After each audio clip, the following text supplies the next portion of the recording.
Okay, good day everyone. So today's topic is all about array. So what is an array? Array is a collection of data that is stored in a contiguous memory allocations. Okay, memory allocations. Okay, what does it mean? So ibig sabihin, mag-i-store tayo ng mga data na magkakatabi. Okay, magkakatabi siya. So for example, we have to declare an array here. Meron tayong array dito. Okay. Lalagyan ako ng array. And declare box. Mag-drawing lang tayo ng box. Okay. Okay, for example, mag-store tayo ng data rito. Okay, for example, naglalagay ako ng number 1. Okay, 1. And y. Y ayaw niya. Okay, magsusulat ako dito ng 1. Okay, brush, ganito ng brush. Okay, 1. Mag-store ako ng 1 dito, mag-store ako ng 2, mag-store ako ng 3. Okay, ang ibig sabihin yan, ang contiguous memory allocations, magkakasunod-sunod sila. Okay, magkakasunod-sunod sila, and then hindi sila kagaya ng linked list. Okay, I will discuss it later. Ang linked list kasi magkakahiwa-hiwalay. Ang array is magkakasunod-sunod. Okay, that is an array. We have to store the data inside the memory. Okay, paano ba tayo magdi-declare ng isang array? Okay, meron tayong sinusunod na syntax. Ibig sabihin ng syntax, yan yung sinusunod natin. Okay, ano ba yung syntax ng array? Okay, dito muna tayo sa single array. Meron tayong susundin dito. Meron siyang syntax na sa mga bago. Okay, meron tayo ditong nakalagay na data type. Okay, data type. And then array name. And the array size. Okay, meron tayong array size. Ayan siya, array size. Okay? Meron tayong array size. Ibig sabihin lang yan, meron tayong data type, array name, and the array size. Ano ba yung mga data type natin sa mga bago, sa mga bagong transferee? Okay? Yung mga panibawang nakuha ng subject na ito. What are the data types? Okay? Meron tayong tinatawag na mga integer. Okay? Meron tayong integer. Okay? This is an integer. Okay, meron tayong tinatawag na data type. So, what are those example of data type? Meron tayong integer. Meron tayong integer. Okay. Integer. Okay. Ginagamit natin siya. Ilalagay ko lang int. Yung ibig sabihin ng int, okay, they are the numbers. If you want to store numbers, you have to use int. Okay. That is, int is integer. Okay, meron tayong tinatawag na char. That is a character. Meron tayong tinatawag na string. If you want to store a string. Okay. And then, meron tayong double. If you want to store a number with decimal point, we have the float. And we have the boolean.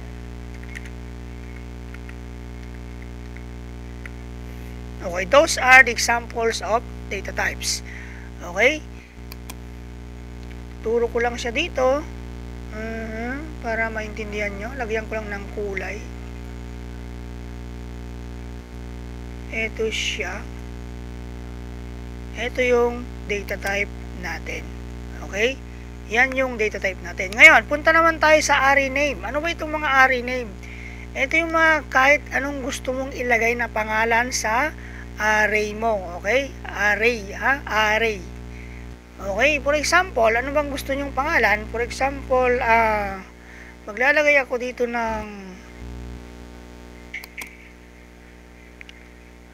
okay, sample. Sample name. Like that. Sample name.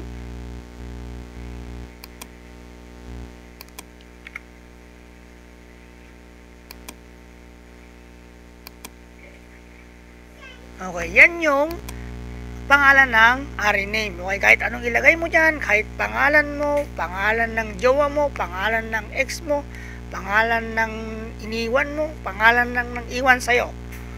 Okay, so okay lang siya kasi that is your decision. Okay, yan yung gusto mo. Gusto mong pangalan ng array.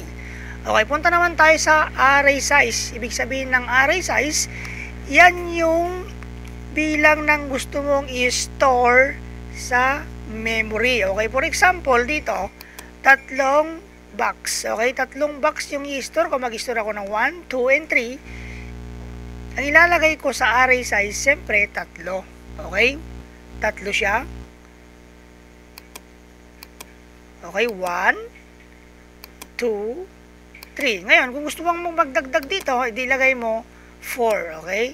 Kung gusto mong magdagdag dito ng 4, o kaya 5, okay? So, ito yung mapupunta sa memory allocation mo. Maglalagay ka ng 4 na box, okay? Ibig sabihin niya ng 4 na box, 4 yung array size mo. Okay? In short, paano natin siya i-declare? Okay? Paano natin i-declare ang isang array? So, ganito siya. So, this time, gagamit tayo ng numbers, tama? Ang numbers ay int. Okay. So, paano siya i-declare? Ganito siya. Tanggalin ko lang ito. Or i-move ko lang pataas. Para mag-gets nyo. Okay. Paano ako mag-declare? Ganito siya. Mag-declare tayo ng int kasi mag-allocate tayo ng numbers, tama? So mag-declare tayo ng int and then yung pangalan na ginawa natin, sample name, and then yung array size natin, okay? Array size, yan yung 4, tama? 4. Okay, so ganito siya. And then lalagyan natin ng equals and then ilalagay na natin ngayon yung 4 na numbers na yan. 1, 2, 3, and 5. Okay, so yan yung laman ng array mo. Nag-allocate ka dito ng 4, nag-allocate ka ng 4 dito, 4 din yung ilalagay mo dito. Okay, so ibig sabihin yan, meron ng laman yung memory mo. Magkakatabi sila. Memory ni PC. Okay, meron ng laman yung memory ni PC, I should say. Okay, so ganyan yung syntax ng pag-declare ng isang array. Okay, ngayon, paano naman natin siya i-display, tama? Paano natin siya i-display? Okay, sa C++ na gamitin natin, gagamit tayo ng cout. And then, tatawagin natin ngayon yung pangalan ng array mo. Sample name. And then, kukunin natin ngayon yung tinatawag na indices. Okay, for example, i-display ko si 1. Okay, i-display ko si 1. Kukunin ko yung indices ni 1. So, ibig sabihin yan, ang indices kasi ni 1 ay 0. Kaya, ang output niyan, maging output niyan is 1.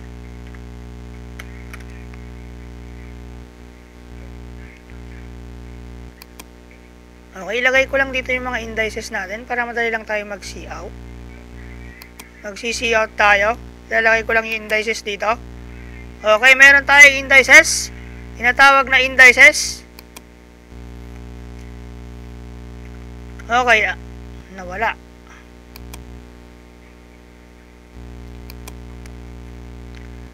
Ilalagay ko lang dito, ang indices natin is okay, indices. Saan na yung ano? Walang, guys, sulat ko na lang. Baguhin ko lang yung kulay.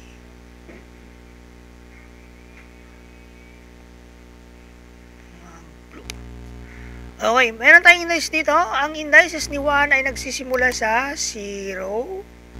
Indices ni 2 ay 1, 2, 3. Okay, yan yung mga indices ni array. Okay, kung gusto mong i-display si number 3, di-display natin si number 3. Display natin si number 3. Cout lang natin dito. Cout. Okay, cout. Cout. Sample name.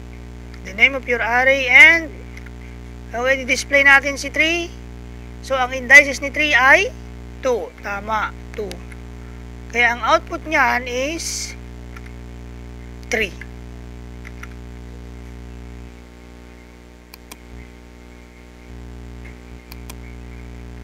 Okay, ulit. I-display naman natin ngayon itong si 5. Okay, ang indices ni 5 ay 3. Okay, paano siya i-display? Cout lang natin yan. Cout sample name, and then 3. Ang maging output niyan is 5.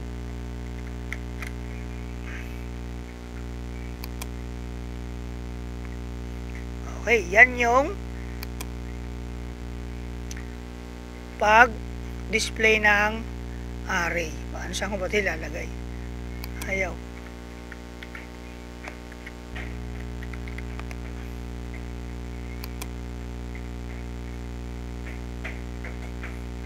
Okay, dito na lang.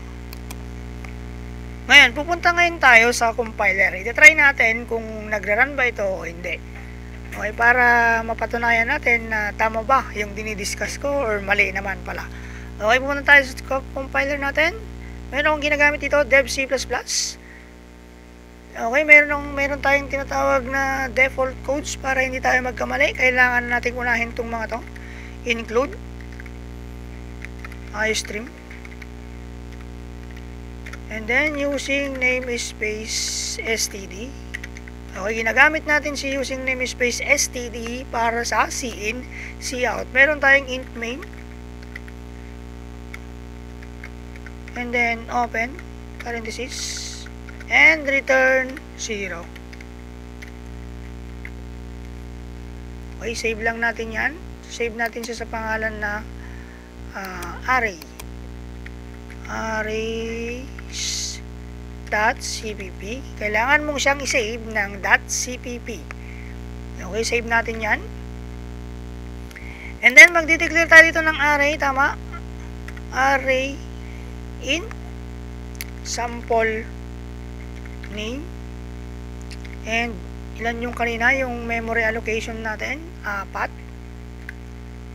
And then ilagay natin yung 1 2 3 4. Okay, 5 I should say, and semicolon. And then pag cout natin yan, cout sample name. Okay, ano yung una nating display? Display natin si 5. Ano yung indices ni 5? Tama, 3. Okay, run natin yan. Execute natin. Press F11. Okay. So, ang display ngayon natin si 5. Okay, ito yung output natin. 5. Ngayon, display naman natin si okay, maglalagay lang ako dito ng end of the line. Tama. End of the line. Ibig sabihin, pupunta siya sa next line. Cout ko ulit si 1. Si 1 naman ngayon, sample name. And then, cout ko ngayon si 1. Okay, ano yung indices ni 1? Ang indices line nagsisimula sa 0. Okay, execute natin yan. We have to compile and run. Tingnan natin yung output. Okay, ang output na susunod ay 1. So, that is an array.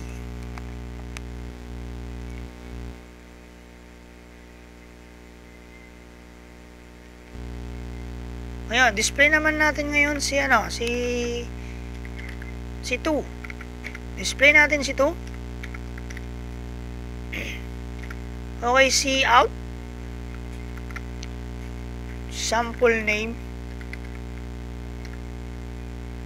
Okay, ano yung indices nito? Okay, mula sa 1, okay, ito, ang indices ni 1 ay 0, ang indices nito ay 1. Okay? So, display natin yan, end of the line.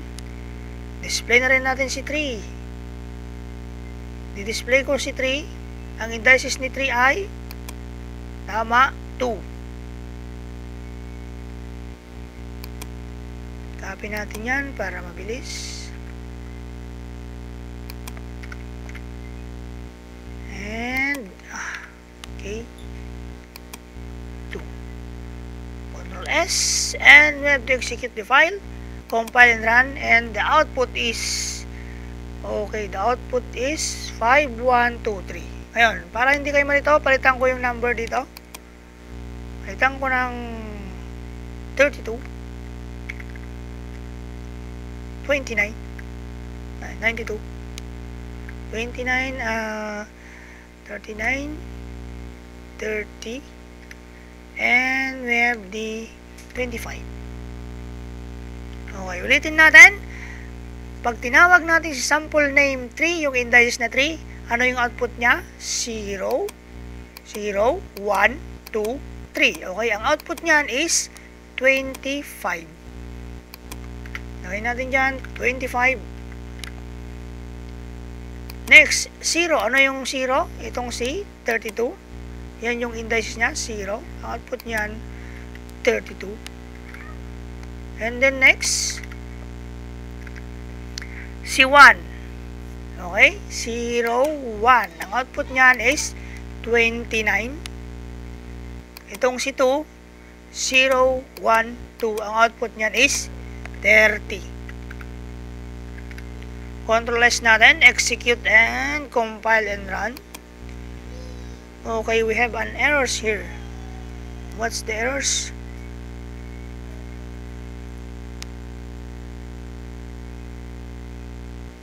Okay. Program stray function.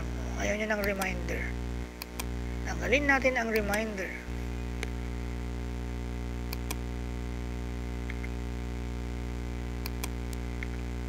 Huwag tayong mag-remind. Ayaw niya naman nare-remind. Okay, compile and run. Okay, na-display si 25, 32, 29, 30. So, that is a single array. Okay, the next discussion is the two-dimensional array.